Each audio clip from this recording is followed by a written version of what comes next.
Welcome to the podcast for Empathy and Imagination. My name is Aubrey Cloutier. And I am Drew Clark. We are here in ashy, hot Crockett. Yes, we are. It's an interesting day today. Welcome, folks. This is the only podcast where we use the tools of empathy and imagination to apply to modern and ancient concepts, as well as concepts for the future. We can plan, theorize, commiserate, argue, replace old ideas with new. So if it's your first time joining us, thank you so much. Check us out on YouTube as we live stream. Cool. You want to do a check-in? Yeah, I do want to do a check-in. Yeah. All right, let's hear the check-in. All right. Yeah. So, yeah. Thank you. I'm checking in. I'm feeling pretty good. I mean, everyone knows by now that I've got my pool and spa business. It's starting to go. We're starting to get a little traction forward. It's been going like 2 months now. And it has occurred so that we have charged people and they've sent us money, and that has gone towards life expenses, which is kind of a thing to finally have it click, have it work into place, you know. Do work, you get paid, and then you pay for life things with that money. That's the hope. And so that occurred, and that feels good. What happened? I feel safer. There's still a big question of, you know, what's next and how do we get ahead? Because that it's not like, you know, all problems are solved, but there's this bit of comfort and ease. It's been interesting. Of course, I've been feeling, because there's been weird because all this smoke here. Actually, right now it's really let up a little bit. It's pretty clear out there. But I've been working, I'm sure lots of people have, in just this really serious smoke and kind of breathing that all day and kind of coughing here and there. I've been feeling for the people up north in North Bay. Yep. You know, we are a couple of people on my wife's side of the family. They left their homes. Their homes are okay though. They did evacuate, but there's no power, water, gas, or anything. But they are going back to their homes today, actually. Huh. So it has affected the family very mildly. A lot of people lost their lives. I think that, unfortunately, 33 people now have been lost from this incredible blaze in Northern California. Many blazes, lots of high winds, and you know, high winds affect lots of things like pools and fires, and you know, there's all kinds of stuff. But like, I'm feeling pretty good. And I'm happy to be here, happy to be alive. Looking forward to this podcast today. I'm like, I've been like waiting and excited about this. I want to talk about some stuff, and I have a special drink for us today. Huh. Okay. To enjoy after a little bit later. So, for now, that is my check-in, sir. Cool. Thanks for checking in. If you would please check in as well. You know, checking in. I am also been working a lot, breathing in ashy air and chlorine and chemicals. Sounds familiar. So it's a little scary. You see everyone walking around with face masks on. Yeah, and everyone's sold out. We tried to buy them. They're gone. Wow. Maybe I'm not taking it seriously enough, but I don't know. I just figured I'd just start smoking again and then even it out. Just commit to it. Just go. Commit to the ash. Fuck the cilia of the lungs. Yeah. The hair, I'm done with it. So my check-in's pretty basic. Okay. What happened? Oh, we played a show. I don't know if I talked about that. We played a show at the Makeout Room 2 weeks ago. Who's they? The Overtones, my band. The Overtones? Yeah. The artist formerly known as Giant Electric Spider. Yeah, I think the Overtones might be taken, though, by an indie a cappella group. I think that is already a couple of bands. So we might go with a different name. Unfortunately, the Giggling Faggots is also taken. That's a band out of Ohio. Used to be, anyway. So, yeah, we played a show at the Makeout Room, and that was cool. It was just 2 bands. It was weird. It was like 2 bands and then a DJ. I guess that's how they do it now, some places. Huh. And Tom showed up. Put him on the guest list. The most amazing... So the show went well. It was our first real It was our first gig as this lineup. So, but it went well. That's cool. And then at the end, we made $100. Boy, was I fucking shocked. Yeah, really. It's like, what? Make money? Yeah, I was so surprised. So that was cool. That went towards some studio rent, which is cool. Hell fucking yeah. Yeah. I'm looking at this. I think I need to turn on your track. Oh, yeah. One moment, please. Standing by. Hey-o.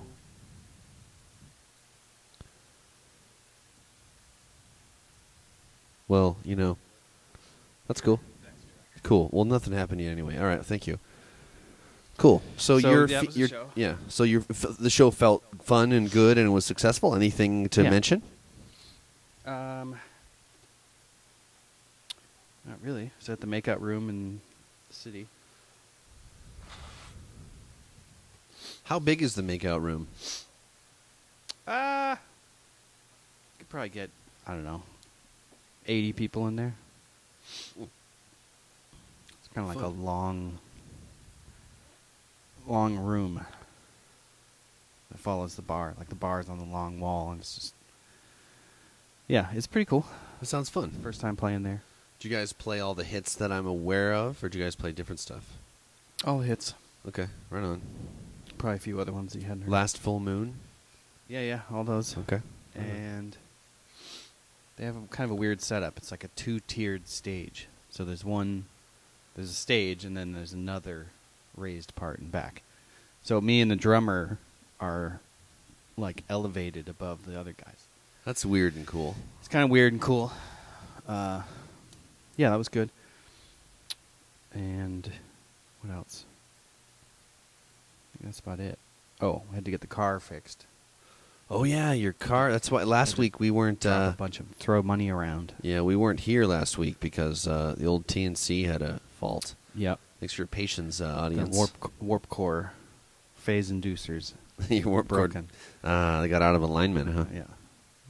Gosh. Yeah, I think that's it.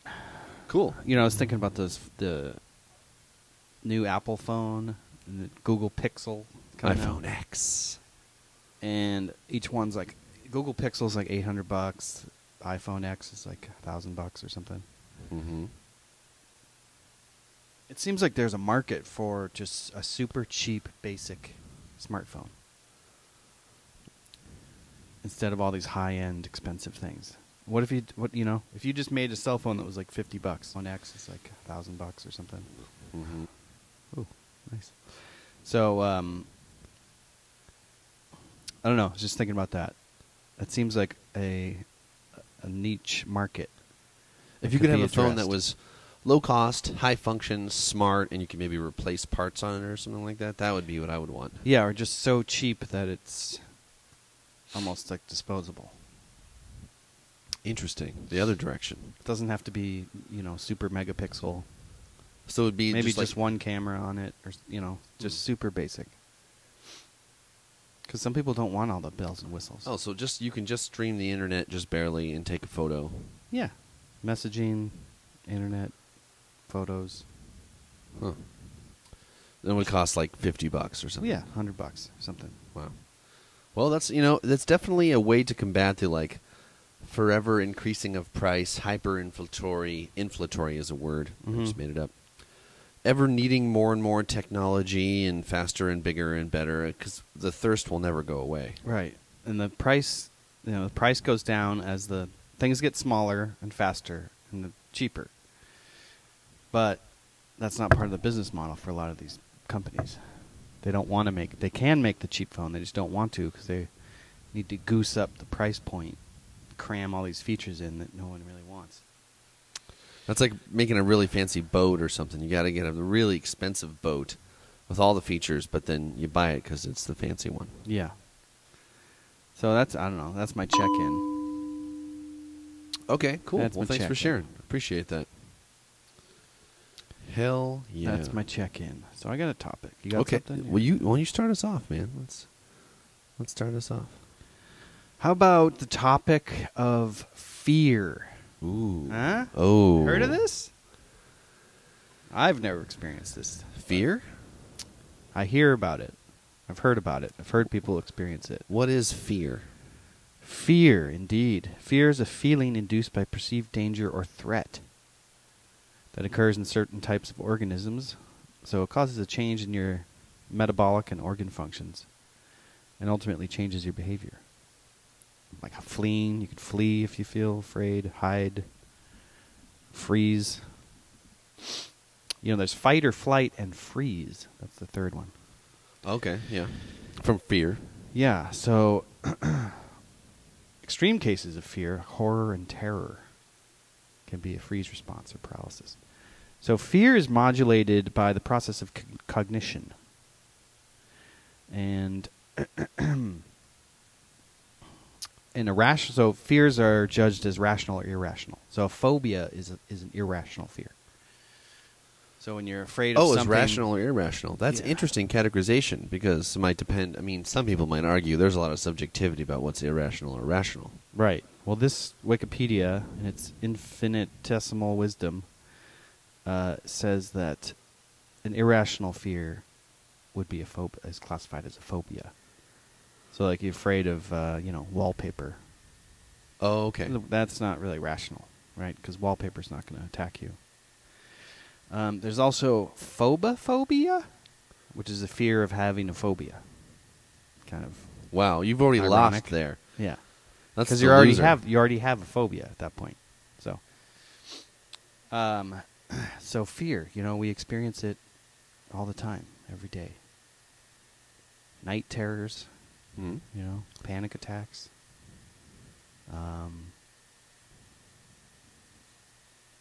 Public speaking is one of the top fears of adults. More than death, right? Yeah, I think it's right up there. Some people argue that it's one and the same. That all fears are just extensions of the basic primal fear of death. Yeah, but yet everyone dies, and no one who's been afraid enough has ever not died. Right. The fear never worked. It's not going to do anything for you. So don't worry about death, because by the time it shows up, you won't have time to worry about it anyway. That's true. I agree with that. What's a fear you've had, Aubrey? What's something you've been afraid of? Well, one fear that I conquered was dropping in on half pipes, skateboarding. Okay. You put your board on the lip, and then you sort of step on the front of the skateboard and drop your body forward. That was a fear for a long time. You have to let go. Yeah, you basically have to fall. It's kind of a leap of faith. That was a fear for a long time. That was a fear that I conquered. This podcast is directly a result of me being get over my fear of public speaking, kind of, Yeah, and here we are. Here we are. Yeah, speaking. So you used to be afraid of doing something like this publicly? Yeah, or just yeah. How'd you get over Not it? Terrified. Just do it. You just did it. You just were like, farted. I'm just gonna do it. Yeah, fart it. Okay, yeah, I've had some fear too. I mean, I've overcome fears. I probably still have some. Okay, yeah, here's a fear of mine. Right. I'm afraid of getting eye surgery. Big time. Oh, right. I'm very afraid of that. Right. Because as you can see here, folks, I've got these glasses, and without them, I can still see okay, but it's not so great for driving or bicycling or anything like that. But, yeah, I saw the video. LASIK? Yeah, I saw the video of my mom getting LASIK, and it was one of the most horrible things I've ever seen. Yeah. I thought it was just like a demo. No, my mom, her actual procedure, she got a VHS tape of it, brought it home, and I put it in the VCR, and that was the largest mistake I made. Betamax? It was Was this recently? No, this was just early 2000s. Oh, okay. Yeah. So she got it really early. She actually had to do it twice. She had these special glasses, goggle things she had to wear over her eyes, had little holes, but it was metal, like a metal egg shape over each eye with a little elastic in the nose, and there were dots to let light in, and that was supposed to protect your eyes. I, of course, After wore those. Yeah, after surgery. I wore them later at, like, Burning Man and stuff. So, like, regulate the amount of light that gets in? Yeah, and protect. Because they take some kind of horrible knife. If your eye was this big, it was giant, and the lens was here, they cut almost to the end of the lens, flap it over, and they shoot a laser on what's behind the lens. I'm not a doctor. And then they flap it back over and go, good job, and they're done. That's it. And so you're awake. But there's actually slicing. They actually take a knife and cut almost all the way off, flap it over, laser it, flap it back. And you're awake? Yeah. Yeah, I guess you'd have to be awake. You can see what the fuck is happening. I can't. That Man, scares that the is foobles out of me. I thought it was Can't just like manage they just that. laser it, but they actually have to slice and then laser and then Yeah. flap. So that scares me. Therefore, I wear glasses. Yeah. I'm currently still afraid of that. But, I used to be afraid of water a lot, like afraid of drowning and stuff. Oh, okay. As a kid. Like, I always, Daddy, help me. It was a lot, don't let me go. No. I still have to plug my nose because if I don't, no matter what I do and all the lessons and all the teaching everyone gives me, I still choke on water. It goes up my nose and I choke. Yeah. So I still have to plug my nose, but I'll jump off. I mean, we just went to the houseboat here. Yeah. I got a photo there. We were at this houseboat here, and I jumped off of that baby, off the top rail. That's right. And made a big old splash-a-rooney because it was a good idea, and it was really fun. But if I recall correctly, you did not jump off that rail. Is that correct? Yeah, I'm not an extreme sports guy. Would you say that you had fear about jumping off, or was it more just... There's a little bit of fear. Okay. Yeah. Fear of, like, slipping. Slipping's the worst fear. Yeah. Slipping and falling on the houseboat. Yeah, because you have to stand on this tiny little rail. But it's really like once you do that, you're in the free fall for like 3 seconds. Yeah. And then you hit, and you're underwater for like 15 seconds. Yeah. Maybe 10 seconds. I don't have fear of water. No? No, not really. What about heights? No. Another common one. Yeah. I was a flight attendant too long. Yeah. Yeah. Just Some wore people are me afraid down. of heights.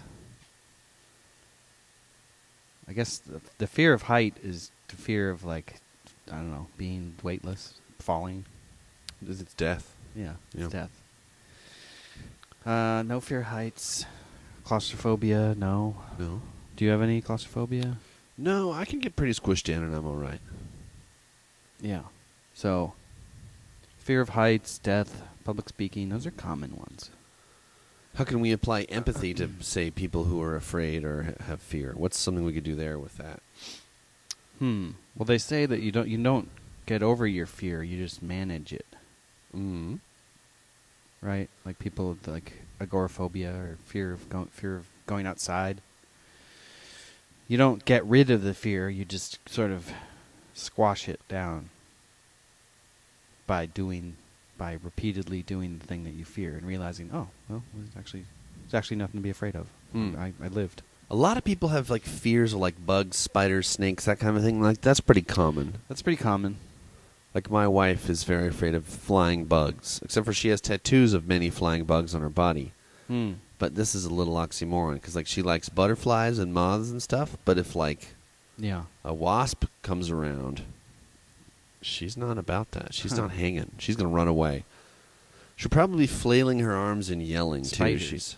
too. Well, I mean, you and I can't be afraid of spiders in our line of Well, work. are we allowed to say that? Like, chicks are generally more afraid of bugs and spiders? I don't. Can we say that in this? I think mathematically that may add up to true. Yeah. I think it just would be. In general. Yeah. In general, I think that there might be more ladies Spiders. afraid of spiders and bugs than there are men afraid of spiders and bugs. What about ghosts? You think women are afraid of ghosts? I think some women are. I think, Yeah. Ghosts, okay, there's a little fear topic because it's like, well, what the hell is a ghost? Are we in another dimension? Is it my dad who's passed coming back to talk to me? Is it my imagination? Is it all three? I don't know, man. Yeah. Fear of supernatural things? Well, when I think about women, I think Ghostbusters, because women are so fearless. And they don't. They're not afraid of anything. you think about women, you think about Ghostbusters. I think about yeah. I don't. My I think first you're thought. fibbing. Yeah, I'm being sarcastic. So, fear of bugs, spiders. I don't know. I mean, I don't know if I'm afraid of them. I don't want them on me, crawling around on me. But I'm not afraid of them.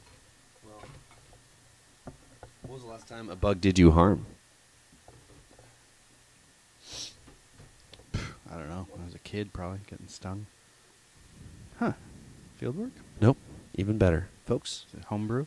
Today we're enjoying some of my home brewed. I'm borrowing this Fieldwork growler to put it in, but this is some of my RMT, fresh batch of raspberry malted tej. Okay. So there should be a little hiss. There. Yeah. So you can actually learn fear. You can learn it. Yeah. That makes sense. So fear of heights is acrophobia. You gonna chug that down? Or you gonna wait a minute? Yeah, wait a minute. Okay. Claustrophobia is enclosed spaces. And aquaphobia, that's maybe what you had at some point. That makes some sense. Didn't want to drown or die. And it's a necessary thing, fear.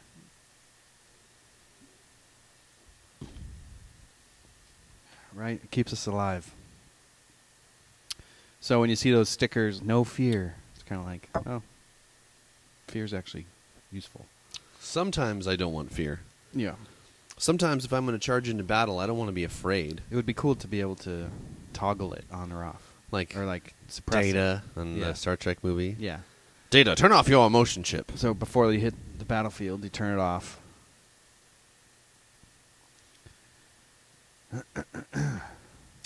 Yeah, fear. Common phobias.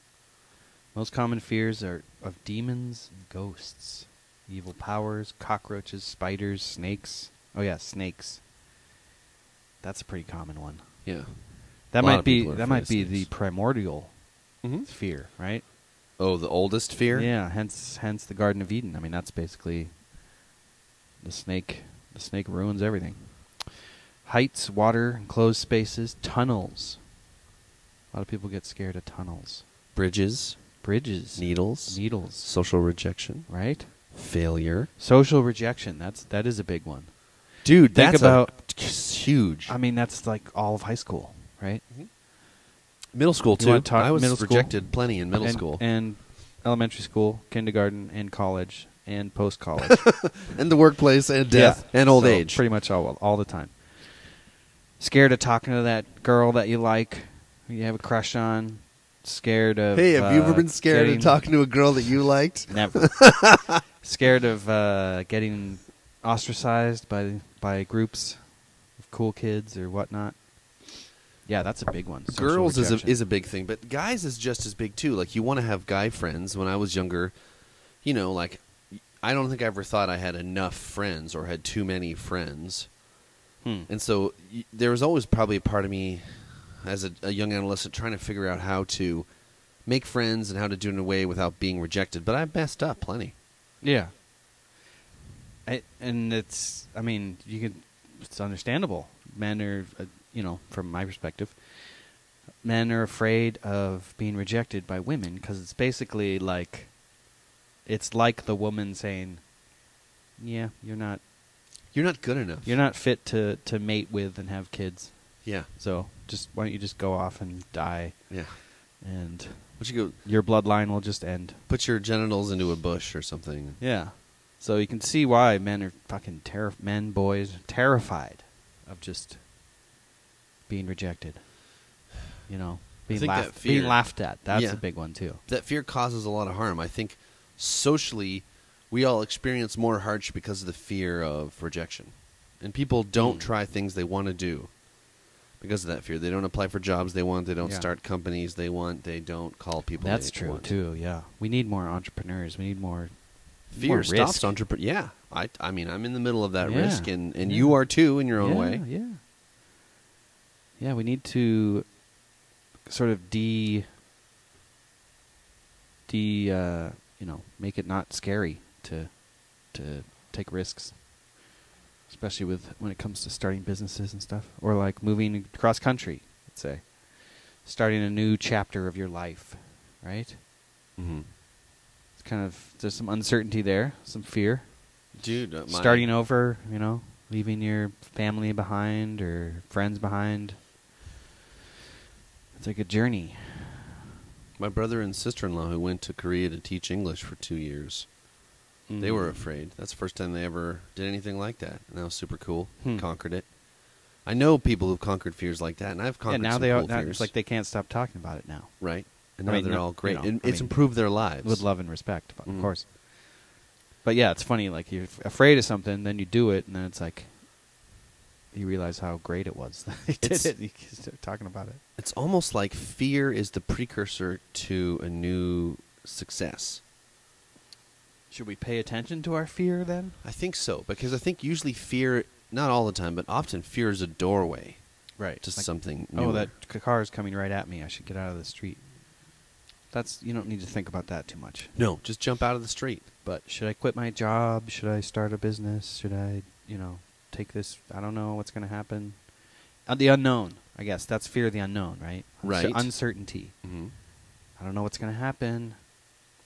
Much easier, much less fear to just do what you're already doing, if it's working. Complacency. Entropy. Yes. Fear of death, big one. Kind of the most useless one, though, too. Well, because it's pretty obvious. Can't do anything about it. Mechanism. You on my wiki page? Yeah, man, we're checking it out. Cool.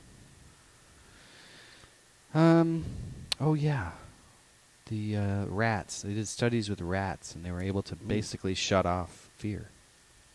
What would rats do differently?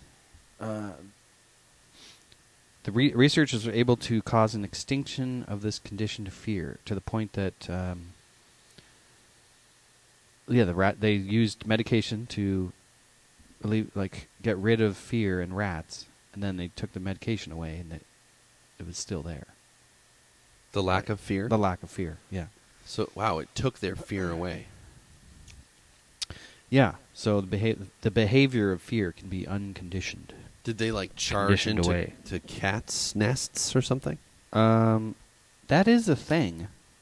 I don't know if it happened in this particular study. Okay. Huh. So it's all in the brain, right? All this stuff. So we condition ourselves to be afraid. Why? Because it keeps us alive. Familiarity? I think there's the lizard brain, and then the cortex, and then the prefrontal cortex. There's three brains that we have, sort of, right? So I think a lot of it's all evolution. Okay. Just tell me more. Fear of death, fear of the dark, even, is probably ancient Precambrian primordial fear residing in our lizard brain. Or just, the fear of, near-death experiences. But then once you get into the higher consciousness, then you start getting the weird fears and irrational fears and, fears of wallpaper and stuff. What if you got really wealthy? What would your fears be? I think you'd be afraid of losing your wealth. Yeah, I think a lot of people who become wealthy, who covet their wealth, right? Yeah, what would your fear be if you were super wealthy? Yeah. Me losing power. Losing power. Having your name, losing your good name, your reputation. Oh, yeah. Reputation. Yeah, that's it. Your lineage. Reputation. Like what they say about you after you're dead. Right. Which was, that was Hamlet's only fear. And I don't know if he was just fucking around or joking or what, but that was Hamlet's major fear was his wounded name, which is kind of absurd. But he's great. Yeah, it's Hamlet. It's hard to tell if he was actually joking or not. So Aubrey, what would you either What would you want to be remembered for 200 years after you're dead? Like, what would be hopefully there? And what are you afraid? What's your fear about that same topic, about what you'll be remembered for as or not? What would I want to be remembered for? I guess just being a nice, funny person who contributed some ideas and artworks to the world, contributed something to the substance of the universe. So you hope that in 200 years, as people scroll through the artists of the 20 teens in the Bay Area, that they scroll through and find, oh, look at this guy. He did some music. That's he did cool. music. He wrote some novels. He did a podcast. He had a show on YouTube. He did some stuff. Yeah, maybe provide some value to He provided value. Yeah, like contentual value. Also, I would say nourish some people. Yeah, nourishment, especially musically, because as you play the sweet instrument of the bass guitar, that's a soothing instrument more so than other instruments. Yeah, it's soothing to play too. Shit. We got one here. I like playing that thing. Bass is fun. I'll never be as good as you. I think that's probably true. You just gotta, be an introverted kid and practice all the time. Yeah. I rode bike instead. That's all you got to do. That's it. No. Yeah. I don't know. Fear. It's hard to say. Fear of stuff after you're dead because you're dead. You don't care. Who cares?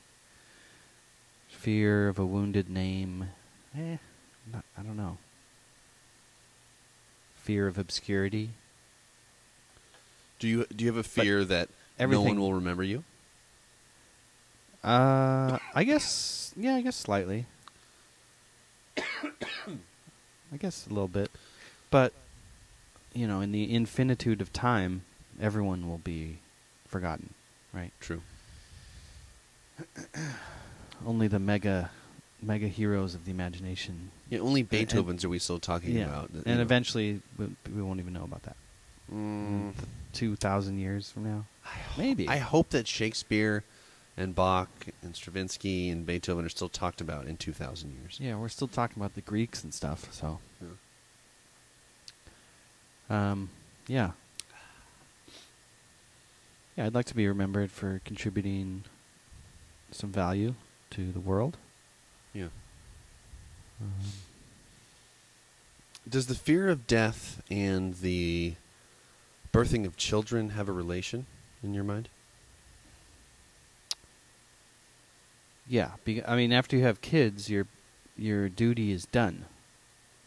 Right? As far as nature is concerned, you can just do whatever you want at that point. You've done your business. Ultimate retirement. You've done your business of nature. Yeah. And so you're kind of irrelevant. Which is seems like it would be a nice feeling. Like maybe you don't feel like you have to strive so hard for your own, personal gain, because now there's other little yous, and they're become the world to you. So it's kind of like, okay, I can just be an irrelevant dad now. Well, that seems kind of cool. Okay, okay. That seems kind of freeing. Well, what does that have to do in a timeline sense with when a child is born versus when they're raised, generally 20 years old, loosely? Yeah. I think that's something too. There's probably a lot of fear in because when they're 4 and parenthood. 10 and 15, dude, there's so much that can go wrong there. Yeah, and even when they're just a little baby, because they're completely helpless. They rely on you for everything. 100%, except for breathing. Even that, we have to make sure their breath holes stay open. Yeah, you got SIDS, right? You got to make sure they're sleeping on their back. I lost an uncle to SIDS. Wow. Yeah, I would have had another uncle, but it's a thing. Yeah. And so there's all these fears, and my sister told me something really special. She's like, Andrew, that's my name, Andrew. Most of early parenting is just keeping your children from killing themselves. Right. Right. You stop them from killing themselves many times a day. Because that's all they're trying to do. And I'm like, God. Constantly experimenting with reality. Shoving shit in their mouth, throwing their shit fingers around, and stuff. Eating coins and gum, boogers, dirt. Yeah. Throwing, metal pipes at each other. And yeah, it's crazy. But again, with the risk, they have to do that. You can't you can't dote on them too much. You can't protect them too much. I don't think. It's a gradient. You have to protect them too much as infants, and then Yes. you have to gradiently let it go as they grow. And then you have to let them get in fights and do stupid things, push the limits when they're adolescents, right? Yeah, like my mom would disagree with certain decisions I would make as a 20-year-old. Right? I'd made certain decisions. She was like, I don't think that's a good idea, and she's trying to protect me. Yeah. But at the time, I just hear noise. Yeah. I just hear something against what I'm trying to do. Right. And you sort of assume when you're a kid that, my parent has lived through all these experiences, they've figured it out, and now they know.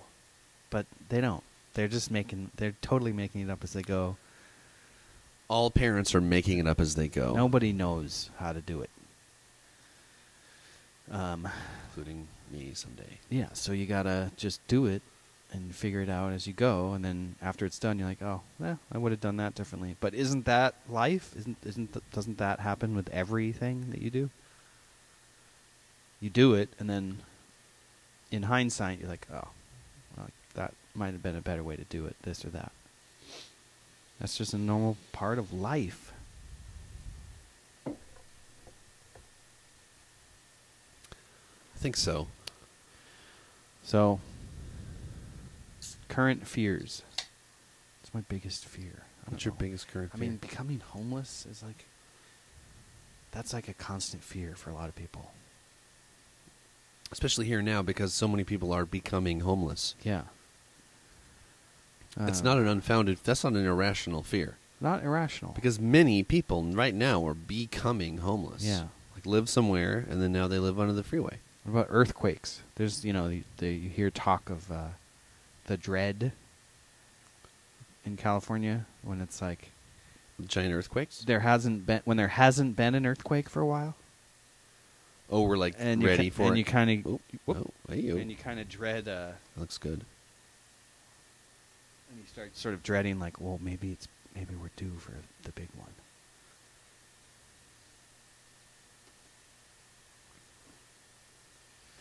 The dread is a sort of species of fear, right? It's like worry and fear mixed together, or Yeah. it's anticipation fear. Yeah. Yeah. Yeah, because dread is it's just you're suffering now because it's going to happen in the Something future. in the future that you think might when happen. when I would get ready to when I would put my uniform on the final year of me being a flight attendant, I would just be filled with dread. Then I would break out in a cold sweat. Oh, really? Yeah, about the last 10 or 11 months or so of the job. What was the fear of? Just going to work. Oh. I just didn't want to do it anymore. It wasn't fear of heights or Well, crashing. I did get injured in turbulence, and I found that whenever there was a little after that, okay, I was I had a little bit of the definition of post-traumatic stress. That's like acid. You can take acid and have tons of great trips. Once you have a bad trip, that door is now open, and then you don't know if the next trip is going to be good or bad. Yep. So it's kind of like once it happens, the door is now open, and your fear is there now. Yeah, that's a good metaphor. But yeah, fear of going to work. I mean, that sucks. Yeah, because I got That's hurt just at a work. shitty fear. It was painful, and I was, it was shit, and then I just couldn't. Well, that wasn't it though. Too, it was also that I hated going there, and then I didn't want to do it anymore. Right. But that all came together to dread. Yeah. That just sucks it sucks to fear going to work. I mean, for anyone who fears. I think a lot of people fear to go to work. I think a lot of people have unhealthy relationships at work. I know I have. Yeah. People threatening violence to me at work, and there's at in Southwest. and there was the parking lot could conceivably unsafe at sometimes. You had to think before you acted. Sometimes, and so it's there's that. Wait, what parking lot? Yeah, at the Norman Mineta San Jose International Airport. Okay. Yeah. Why was the parking lot unsafe? Didn't you have a special parking lot where you We had a special employee parking lot, but it was very, very large. Oh, I see. So you're like sort of walking. And it wasn't just employees. Okay. It was like a certain version of long-term parking, like local long-term or something like that. Yeah. I don't know. That's a big effing airport. If you guys haven't been to the SJC Norman Mineta San Jose International Airport, it's bigger and bigger all the time. They keep making it bigger. I left there earlier, but I had fear of going to work and dread of going to work. Huh. And just because the people, or just the environment? Or? One time, I mean, at least more than one time, I've had a coworker come to my face and shout violence suggestions in the immediate, sort of sputtering. I think he told me. You know, and over accusing me of a thing I have never, would never, and did never do. And okay, I remember you telling me this a while ago. Yeah. And so we went to go like remedy the situation. I was like, hey man, that's too far. So I informed the authorities, and they had us come in and like do a sit down. Mm. So we come in there, like a clearing? No, not like a clearing. It was like a completion meeting or so, so they had some word for it. But it basically was like the union told him that he has to apologize. And then the union told me that that's the end of it and I have to let it go. So we came into the room, we pretended the act. He put his floppy hand out and shook it like a fish. And then that's such bullshit. And then we remained to be coworkers, and it was uncomfortable. Another person, I remember, a coworker, threatened violence, also similarly, same way, to me, over a basketball game we were playing out on the yard there. Terms of the game. All right, that's dumb. Yeah. A game. It's a game, guys. You know?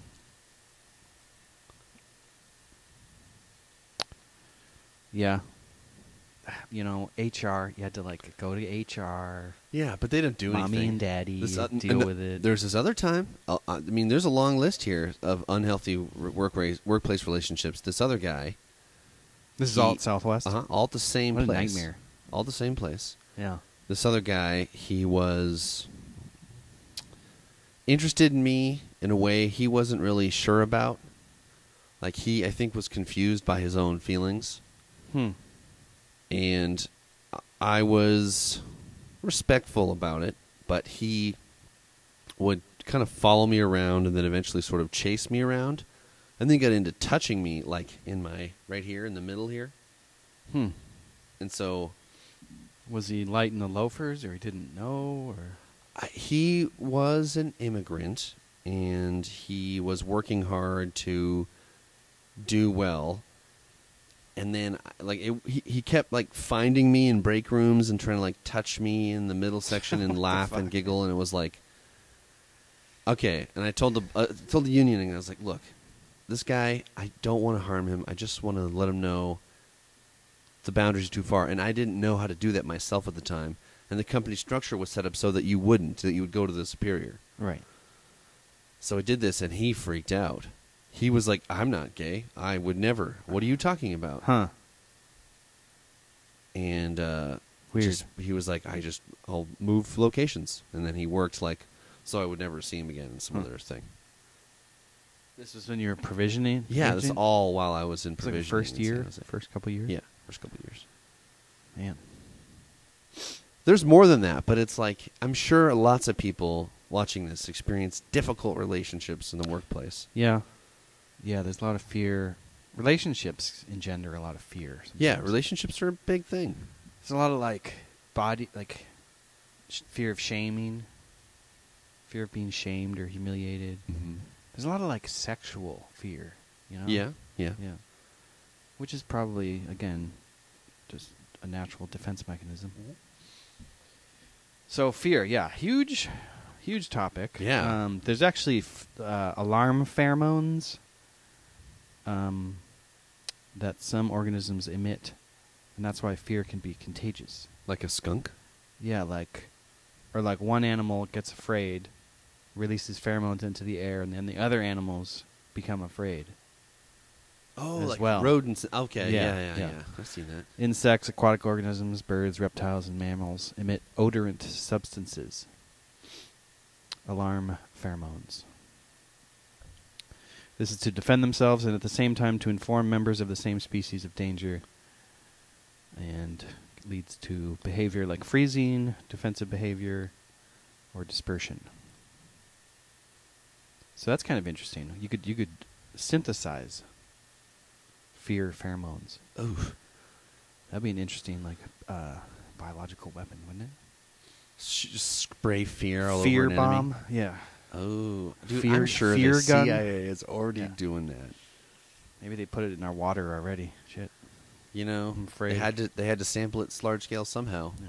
Conspiracy theories. There's some fears. But it's like conspiracy theories and ideas are just a couple of hours away from reality. Well, yeah. I mean, there's legitimate ones, right? I mean, 9/11 conspiracy. I think now, the 9/11 Commission report was a conspiracy theory. Well, here's the thing. I mean, it was a conspiracy of 9 terrorists hijacking planes, right? It was a conspiracy. It was. It may not be the conspiracy that we think it is, but that is a conspiracy. And conspiracies are happening all the time. Anyway, conspiracy is a whole nother. We'll have that as a topic. Whole nother ball. We'll just have conspiracy as a topic. We'll just have to do it. But people fear, authority, government conspiracies. So, yeah, that was a big topic. Thanks for listening. Yeah, thank you. Fear. Why don't you guys in the comments, let us know what your biggest fear is. Yeah. Or maybe a fear that you conquered, or one that you already have. Let us know in the comments. Yeah. Cool. Thank you. Thanks. All right. So, you got a topic? Well, let's do a looks and sounds good here. Okay. I'm not quite sure. I went to a metal concert, and I saw a band Archspire and a few other bands. And I actually haven't checked this out yet, so this is me the first time checking it out. So hang on to your skibbies. All right.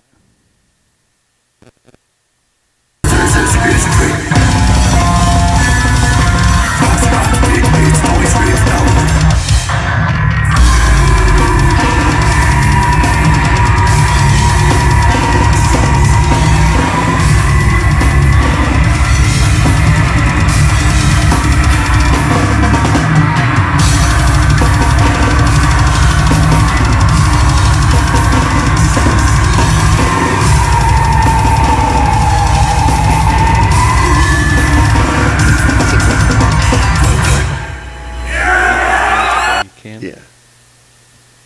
Why can't we hear it? I don't know. Oh, wait.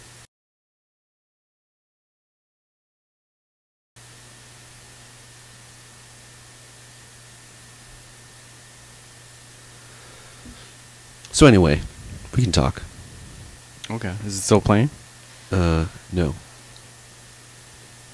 So, I went to this heavy metal concert, and it was pretty cool. And I met the band members of Scythe.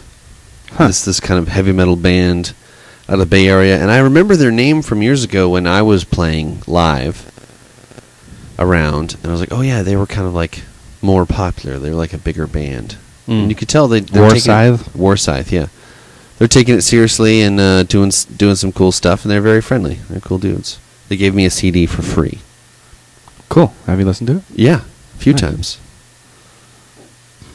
It's heavy. Where was the show? It was at the new Oakland Metropolitan Opera House.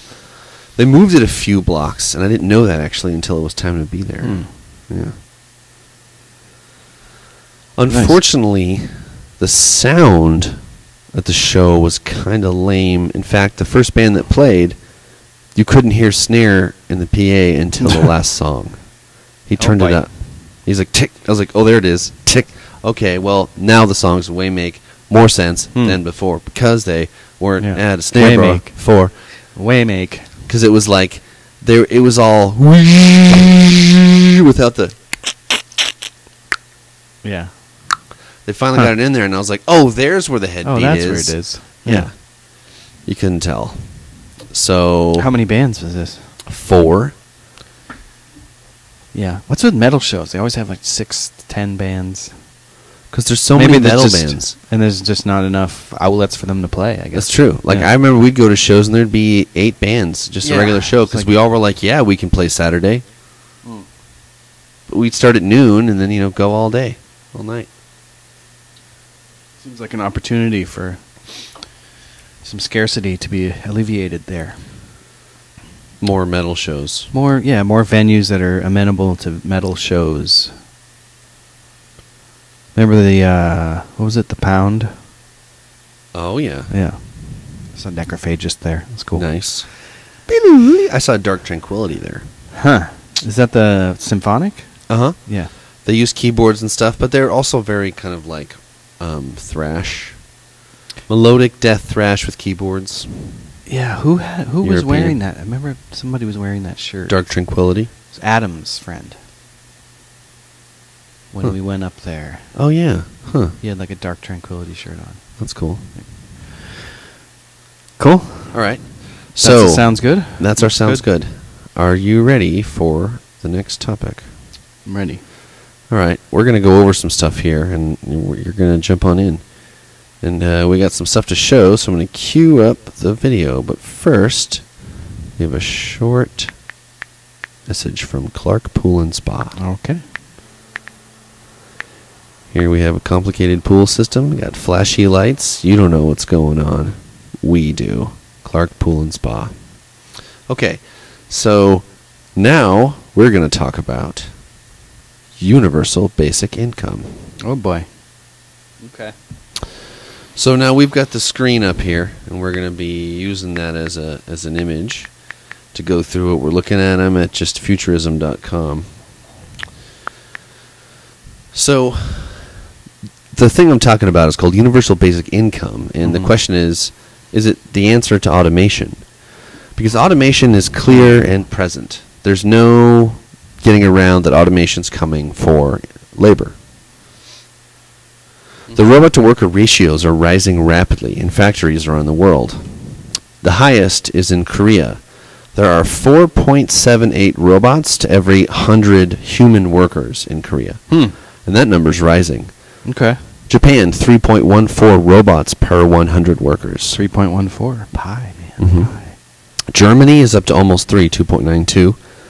The U.S. is 1.64, and then the global average is 0.66. So there's 0.66 robots globally averaged working alongside 100 humans. That's almost a 1 to 100 ratio, and you know there's a jumping point eventually. So as their numbers grow, the cost of their implementation shrinks too, and then we have a chart here showing just between China and Thailand how the time has progressed and how the price has dropped. So the developing world is most at risk for losing jobs. In Ethiopia, 88% of jobs are at risk to automation. Yeah, I think that's always going to be the case. Well, jobs are always going to be... I mean, that's been a thing since the Luddites, right? Since before the Industrial Revolution. People were worried that they would be automated out of existence. And it turns out that doesn't happen because there's always going to be jobs that only people can do. I think, though, jobs that exist now to create infrastructure of food, housing, comfort, things like that, I think those will become automated. And so those people will need to do something else. Like, I do think your and my job will eventually be fully automated. Where will we be then? Yeah. Not sure. I don't know. You think? The trade skill jobs? Being a poolman, plumber? Being a poolman, there's a every show has more automation. Everyone's getting more and more automated on how to keep your pool nice. But somebody's got to maintain all that automation. True that. Now that number just shrinks over time. That number shrinks. Yeah. But there's always going to be stewards for the robots.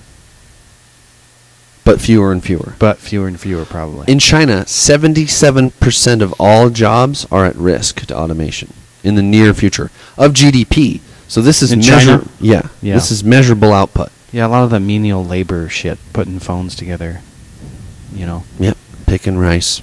And so what El Salvador is 75% of their GDP of jobs is at risk to near-time automation. So you think automation will allow us to pay for UBI, Universal Basic Income? Yes. I think it'll be part of the program that is also, and we're getting there, but it's part of it. We'll come back to that. The developed world isn't much better off. Fresno, California, 54% of jobs are at risk in Fresno to automation. Vegas is 49. Houston is 45. LA is 47. San Francisco is 41. And New York is 40% of the jobs are at risk. The problem is bigger than manufacturing. Insurance writers, just an industry, specific industries. Insurance writers, 99% of jobs are at risk. Construction labor, 88% of jobs. Truck drivers, 79. Farm labor, 97. Fast food, 97. Yeah, just get rid of all the fast food Mail jobs. courier, totally. Just delete fast food, in my opinion. And then just have like a vending machine in Japan. Well, they have that already. Okay, here's some basics of universal basic income. What is universal basic income? A universal basic income is a fixed amount at a level sufficient for subsistence, given by the state to all its citizens, regardless of income or work status. How is UBI distributed? Most basic income proposals suggest that purchasing power be distributed at scheduled intervals, a week, a month, or even a year. However, proposals do exist that suggest money be given in a lump sum, perhaps when you turn 18. How much should be given? The simple answer is as much as it takes. Average proposals hover around $10,000 annually. The one I saw today, actually, that I was learning about for this piece is that it's really $1,000 a month is what they're doing right now in Alaska, and we'll get into that too. That right now in Alaska, there are different programs where Alaska specifically pays all of its citizens some of the equity it earns from just generating money from its lands. And this was set up in the 80s. But there was a guy who got like a Kickstarter funded for a UBI, and the basic number they're talking about right now is $1,000 per month. So $12,000 a year as a UBI. Okay. Do you think it'll disincentivize people to work? See, that's the number one question, and we get into that here. Okay. What do you think?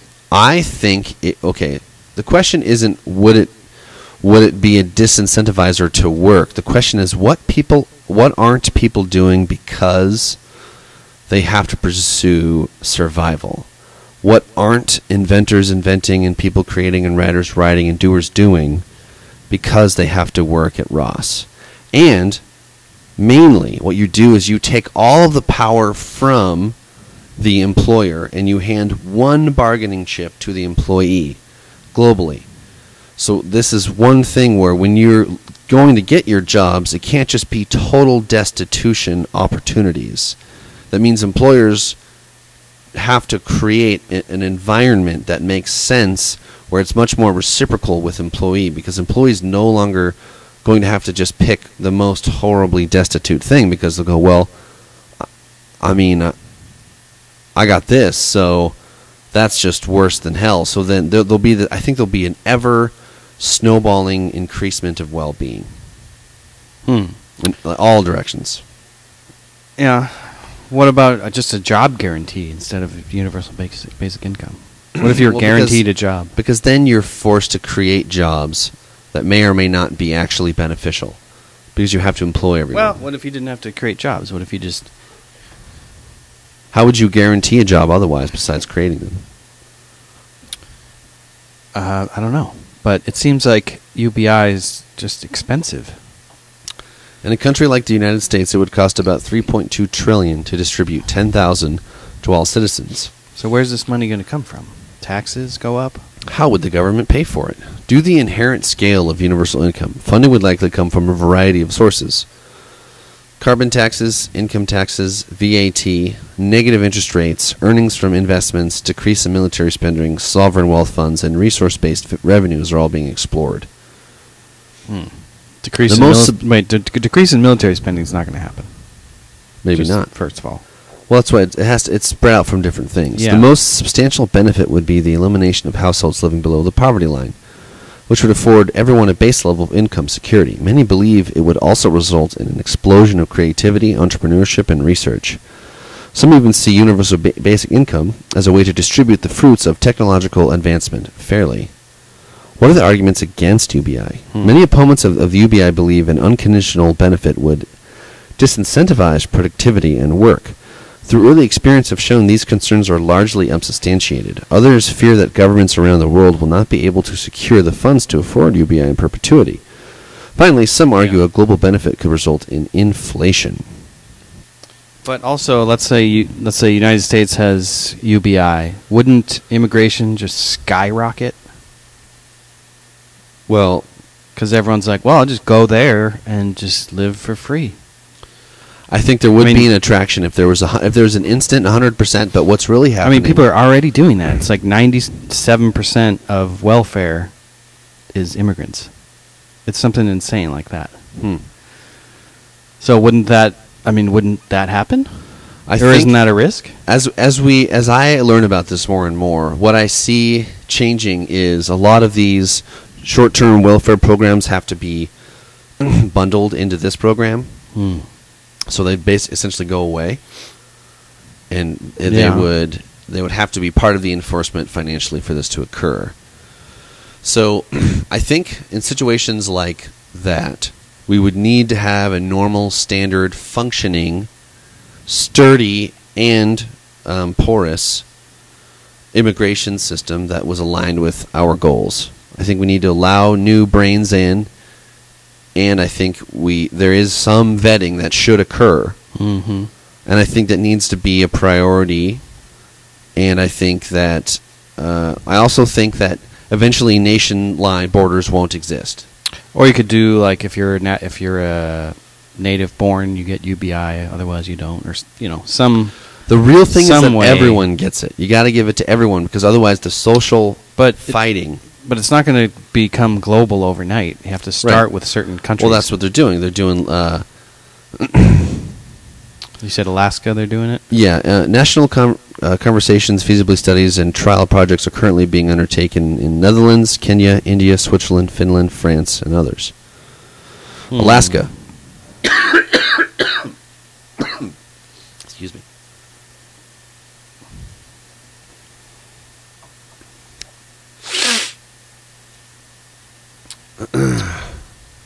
Alaska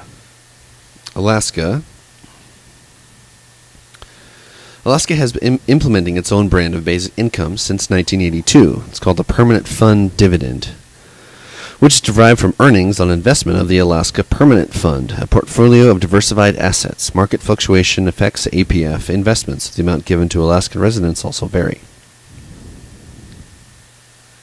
Spending and saving regularly increase around the time the dividends are distributed. Increase in purchasing power has resulted in 10,000 additional jobs for the state. Poverty rate among Native Americans fell from 25% to 19% between 1980 and 1990. Only 1% of Alaskans report that they work less because of the dividend. Okay, so it hasn't changed work habits that much. No. In 2008, church groups, NGOs, and labor unions in Namibia launched a small pilot program in Omitara. I didn't say that right. Sounds right. A fairly typical village beset by crime and poverty called Basic Income Grant Coalition. It provided every resident of the village a basic monthly income. Proportion of malnourishment children has dropped from 42% to 10%.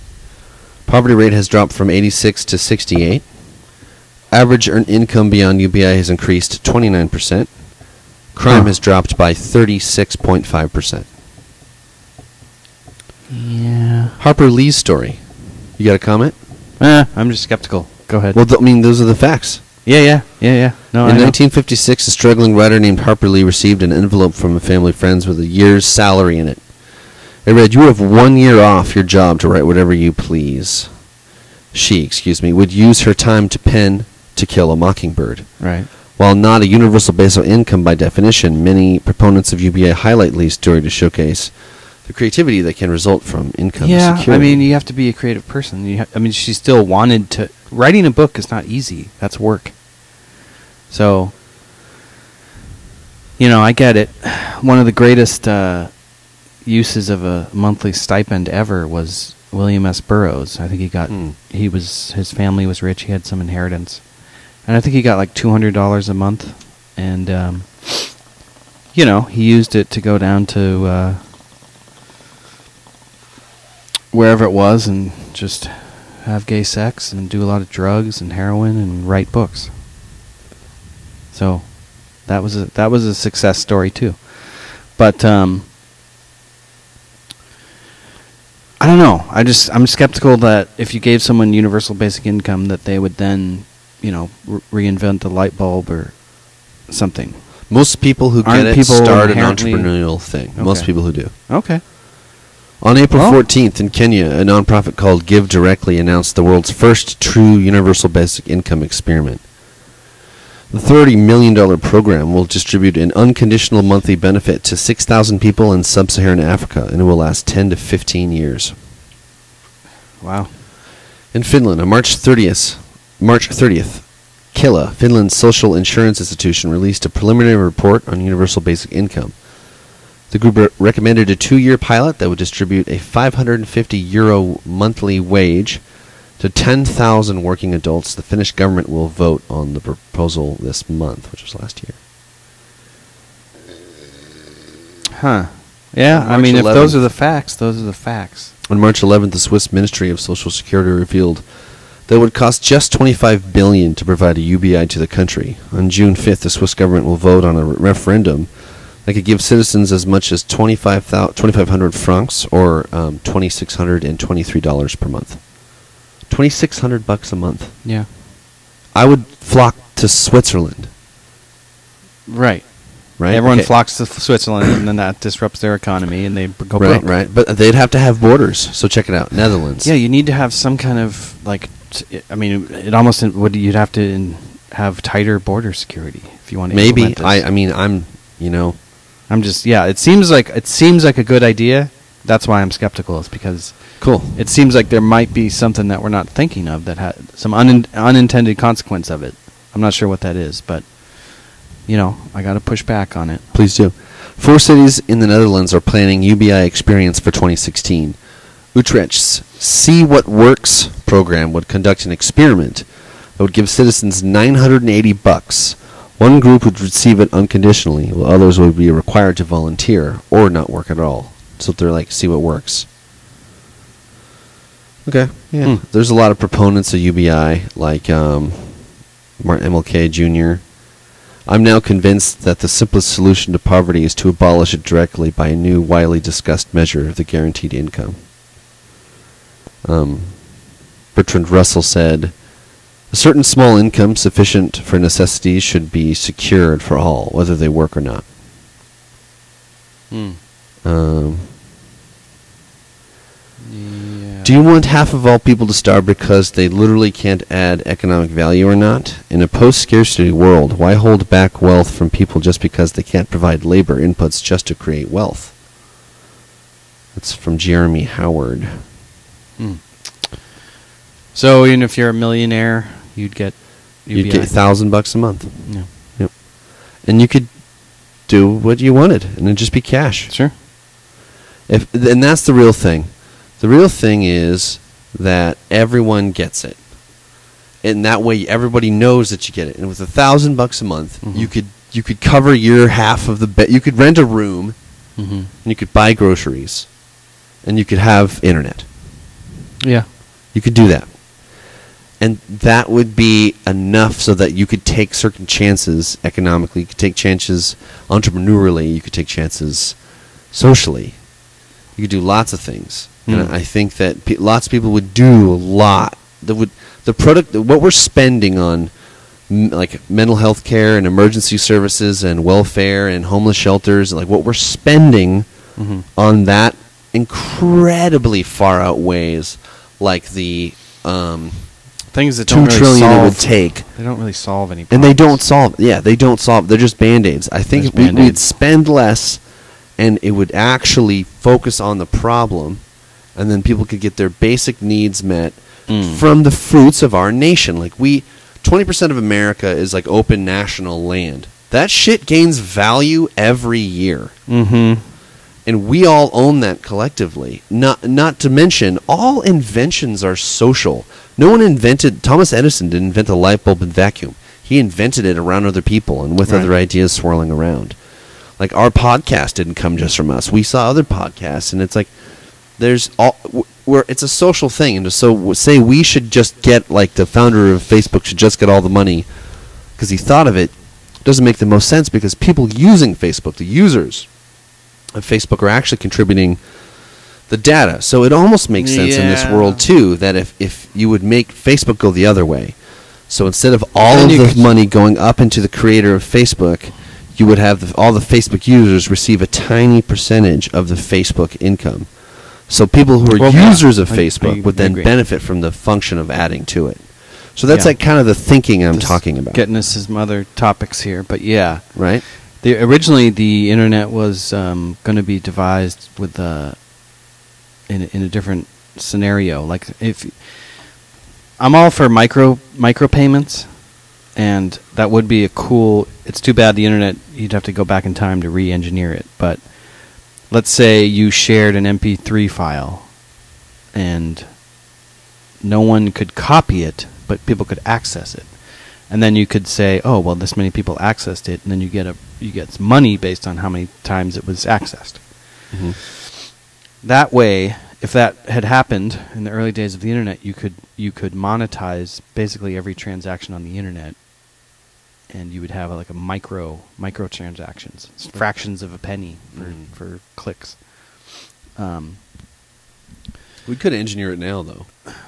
We could. But then the Zuckerberg thing you're talking about, he's an advocate of UBI, by the way. He is. I didn't bring, thanks for bringing it up. You're getting into like socialism at that point, communism, when you start turning the... No, here, you're not wrong, but let me say yes and to you. Yeah, and. Because what socialism is an unfortunately positive sounding bad idea. Yeah. So, sounds great. The thing about it that sounds good is some of the things that sound good about it will sound good in other isms and ideas too.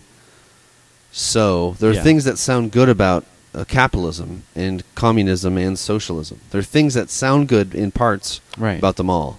But the only the one that actually works so far, and it works the best, not saying it's perfect. But why not take the positives from more sources to create new ideas?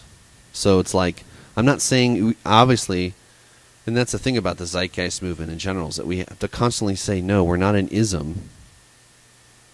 We're past isms. It's not an ism. It's science. So we're taking good ideas and improving upon them over time. Mm-hmm. I do agree. I think people should get a micropayment. Like if you sign up for Google, you get a fraction of the ad revenue that you help to provide stats for, right? Yeah.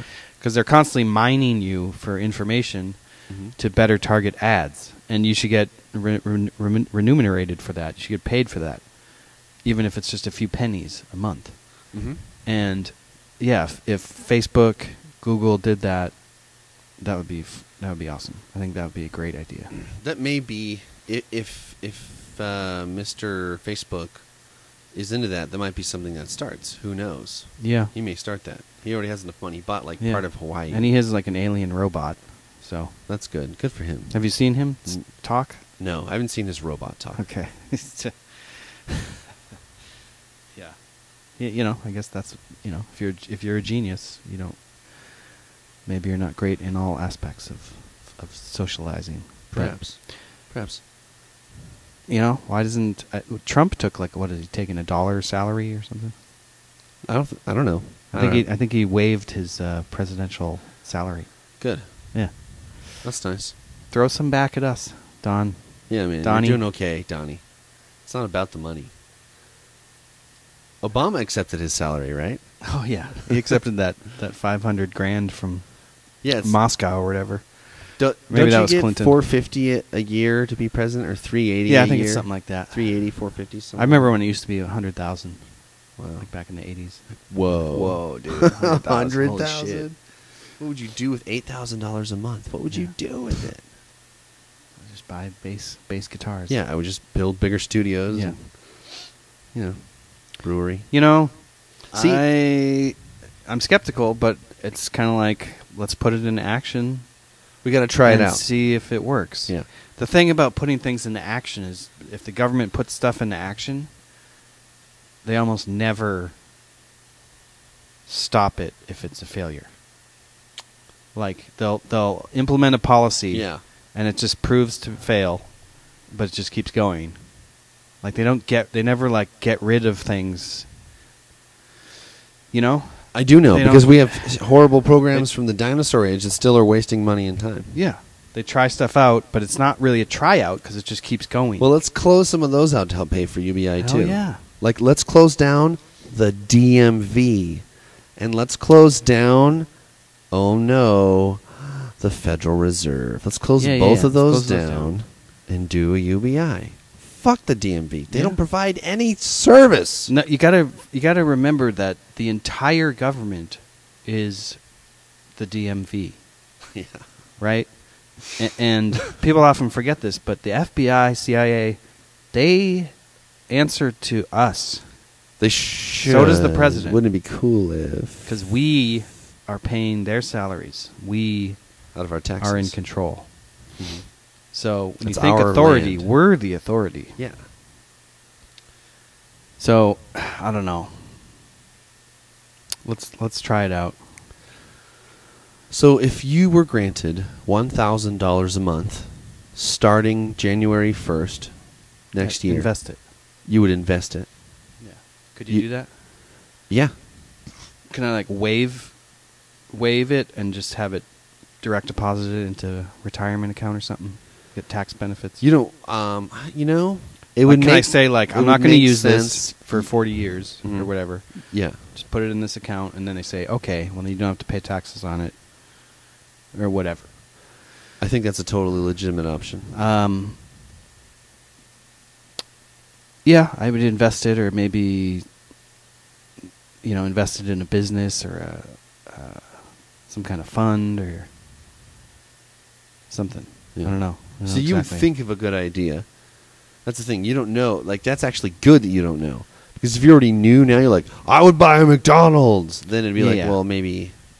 It would be some kind of investing in something. Your future project. I mean, it would be cool to, if you looked at it like, okay, I have a $1,000 loan this month to try out a new idea. And then you just sort of do something. I don't know. Be cool. That would be cool. Yeah, I would invest in the self and like, I hear the doggies. I would improve the podcast and I would enlarge my business and advertising, hire people maybe. Yeah, advertising, marketing, branding. It's like a business loan. It's probably Ben. Someone's at the door. We have a visitor here. Hold on, I'll get the door. Hold on. Probably Ben. Oh wait, I think they're getting the door. They're getting the door themselves. No, they need help. Okay, stand by. How about a word from our sponsors? Thanks for listening, everybody. Let's see what we got. So, just coming right in. Hey, Mom, what's for dinner? Well, I was right thinking of making some gelled meat casserole. But we had that for breakfast. Well, how about a nice big stack of salt pancakes with melted gummy bear sauce? But we had that for lunch today at school. Okay, honey. How about a couple of bowls of mayonnaise ice cream? Cool. All right. Yippee. Can I have the poison ivy flavored ice cream? You sure can. And dirt fudge. Yep. Oh, Mom, food's the best. Guys, food's the best. Just remember, Final Corp, the inventors of food and the inventors of television. I think it was 1993 they invented television as we know it. and they have been a perennial supporter of this show. I'd like to thank them once again. Final Corp, it'll be fine. Final Corp. It'll be fine.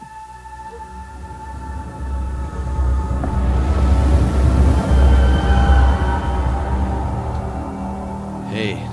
Final Corp is a super corporation with offices in New York, Los Angeles, San Francisco, London, Tokyo, Shanghai, Oslo, Zurich, Prague, Berlin, Sydney, St. Petersburg, the Moon, Mars, Saturn, Jupiter, Neptune, Pluto, and the Andromeda Galaxy. Hey, folks. Welcome back to the podcast for Empathy and Imagination. We're joined here by our friend Ben. Hey, Ben, get closer to the microphone, would you? Say hello. Hello. Cool. Those dogs are pretty excited out there. Yeah. Yeah. They almost attacked me. Well, that's no fun. So what's going on with you? How you doing? Super. It's good. Doing super. How about you? Pretty good. Pretty good. Try That's to fantastic. yeah, So get how a does little it louder on the microphone. That's fantastic. Thank How you. does it feel to have a first name as your first name and last name? It's, you don't even know.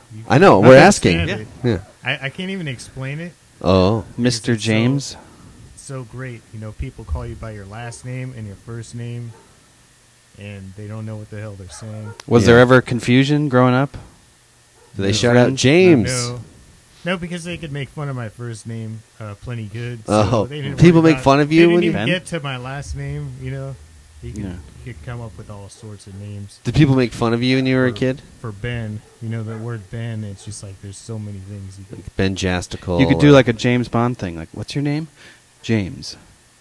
Mr. James. Yeah, I've done that. There you go. Tried that one. Okay. Cool. Did you bring your pedal board or just your axe? Yeah, it's in my car. Nice. Okay. It's in the car. Cool. Anyway, how about you? Did anybody call you by? You have a first name and a last name. Mr. Well, Clark? Clark is my last name. Yeah, and that's some people's Clark. first name is Clark also. Like, Clark Kent. Yes. You know, I didn't have that. I got a little bit of Superman reference, but it wasn't a lot. I have 4 names though, so I have very like a princely name. Yeah, you guys know. have weird names. So, do you have a middle name, Ben? Luckily, I have the all-American name Aubrey Cloutier. Yeah. Cloutier. Yeah, that's not very American. Sounds like a Frenchy to me. All-American. Do you have a middle name?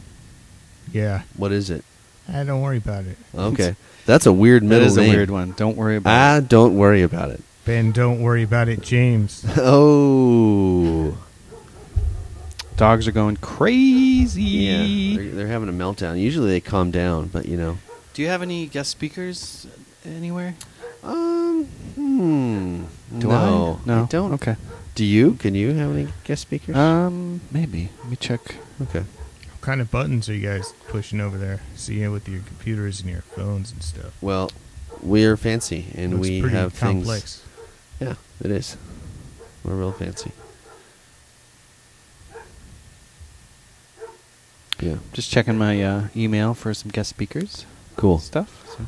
Might happen. So, Ben, what'd you do today?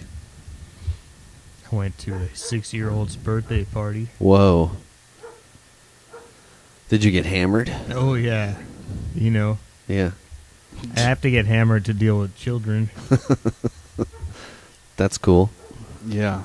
So said many a parent, unfortunately. It was very sobering. I'm already sober now. Good. You already sobered up. Yeah. Was it like pumpkin themed? Was it fall based, or was it some other Like thing? rum cake. It was shark based. Shark based. Yeah. Okay. Cool. Well, There was that's like cool. chum everywhere. It was just like a big bowl of chum that they put out in front of us to eat. Chum looking food. Really? You know, like they feed the sharks to Oh, that's cool. attract them to the boats. So you just like it was like a sloppy soup, like a stew. Yeah. That's cool. So were there people in shark suits? No. Was there a slip and slide? No. Was there a pool? No. Wow. Okay. There was a boat. Oh, a boat? Yeah. It was like they made the room look like a boat. Like they put up like Oh, that's cool. boat decorations. That's cool. Where was this? At a house or like Chuck E. Cheese? Was it at Dave and Buster's? Oh, that's for adults. Well, and children too, because there's a lot of videos. Were people drinking? Were adults slugging back the booze? Chuck E. You Cheese should've is seen so it, man. weird. It was disgusting. What's that? Like it was disgusting. They had all these children there, and they're like, doing shots. I thought so. It's crazy. Wow, but you didn't take shots. No. Yeah, you stopped taking shots. Yeah. Yeah. Chuck E. Cheese is such a weird place. It's a weird phenomenon. It's like I was thinking about it the other day. It's a friggin' rat. Chuck E. Cheese is a rat, right? Mm-hmm. So it's like this rodent slinging cheese and pizza around. It seems so unappealing. Semi-industrial It seems areas. so unappealing. Yeah. Talking about rats, high crime. We had a rat trap set up in my house, and it caught a rat the other night, in the middle of the night, Ooh. like 1:30 in the morning. Hear this rat trap go, smack, close, and then Was it hear like the a- rat scratching. Was it like a box trap or was It was like the the snapper. snap trap. just the breakneck trap? Yeah, it totally broke its neck. 'Cause Yeah. when I woke up in the morning, like it was all across its neck. Wham. Dead. Yeah. Wow. That's what it's supposed to do, right? It was about 5 inches long, just the rat. without- Wow, What that's the a big fuck? rat. Where was this rat? In the bathroom, Ugh, the house. dude. It's just not There's appealing. so many more rats than that one. Taking a shower, like 5-inch rat. getting up for like a midnight pee, and just thinking about a rat scurrying around your bathroom. We were talking about fears earlier. Yeah. That's kind of scary. Having a rat like brush past your foot in the bathroom, Anyway, How about a fear of dogs? fear of dogs. Yeah. Yeah, some people, like, if they get bitten by a dog, then they develop a fear of dogs. It's that it's the whole trauma thing. Once you're traumatized, then you develop a fear, Sometimes whereas people you are just didn't have one afraid before. Of dogs who've never been bitten. I've met a lot of people who just are scared. Because you hear that? They're just rah, rah, rah. They're scary, Cats are afraid of dogs, sometimes, and vice versa. Yeah. People are afraid of spiders. Are you afraid of See, spiders? we were talking about No, spiders. We were earlier. talking about I think that. it's ridiculous, but I'm not afraid of spiders. What are you afraid of, Well, Ben? I don't know. What you have a fear? What's your fear? there are plenty of ridiculous fears. I'd have to think about that one because it's not on the top of my head. I don't Yeah. I'm not afraid to cross the street, in front Yeah. of traffic. I used to be afraid of dropping in on a half pipe on a skateboard. Yeah, I tried That's- that a few times. Yeah. How'd it go? Current fears? Hurt myself. I don't know. Public speaking is kind of a fear. If you would grab a mic up on top of stage by yourself. It's mindset, though. I think I Yeah. have a new mindset on it now. Mhm. Because it's like, everyone... And the mindset shift is, oh, man, all these people sitting in the audience. It sucks. They just sit there. Have to be quiet. I get to talk. I get to, move around and talk and articulate. So if you look at it like it's fun, like it's an opportunity for you to have fun, I think that changes things.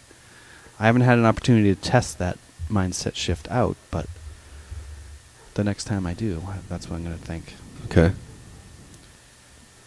I'm currently afraid of eye surgery. Eye surgery. Like I can't. I saw my mom's video when she did it. I'm too afraid. There's no way. It's super terrifying. I don't want to do that. I don't want to get anywhere near that place. I'll just keep wearing glasses. So, what are you afraid of, man? Well, I can understand that. Surgery is something that you sign up to do, though. I'm just thinking about everyday things that people could be afraid of. So I don't really like needles much. Okay. Oh yeah, That was that's top on another the big list. one. Doctor's office, I Like- can't put my needles. I'm like, come on, what the hell's your problem? Have you ever, for fun, put in something exciting with a needle into your body? No, That is a big fear. Needles. it's not Because you're really like a fear, you're it's just puncturing your barrier. It's very phallic. You're puncturing a long, hard shaft going into your body, And then right? squirts of fluid into you? You look uncomfortable, Ben.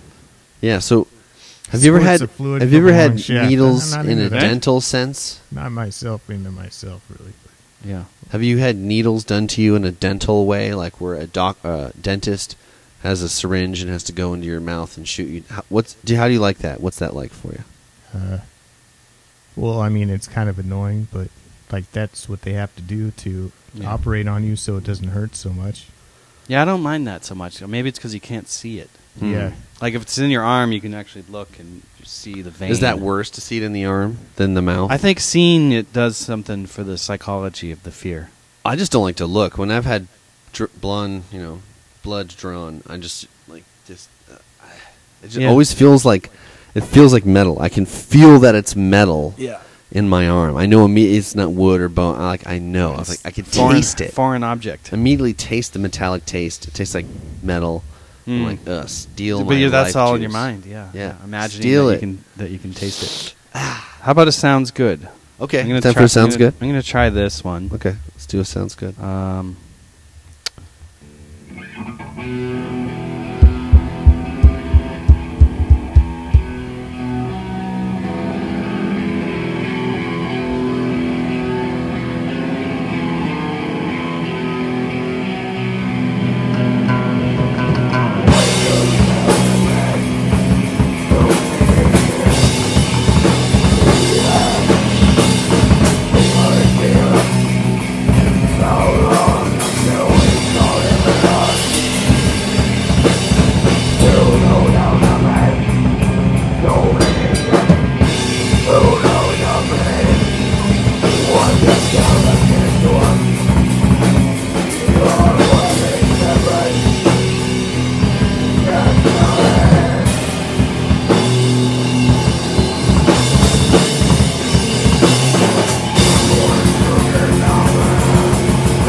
That was the guest speakers. Nice. Thanks for sharing. Huh.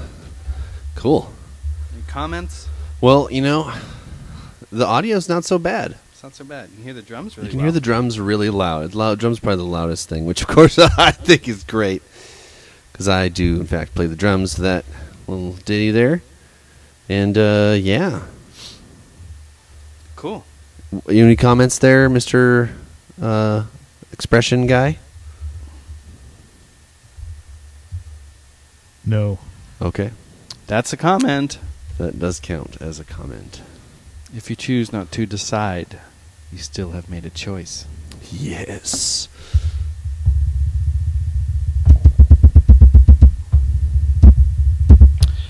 All right, I think that's our show. What do you think? I think that's the podcast for empathy and imagination. I think it has gone very well. Today we went over universal basic income. And fear. The topic of fear. Did you? So, thanks, Ben, for showing up. Yeah, Ben, thanks for showing up here. Appreciate you for coming on the podcast and talking a little bit.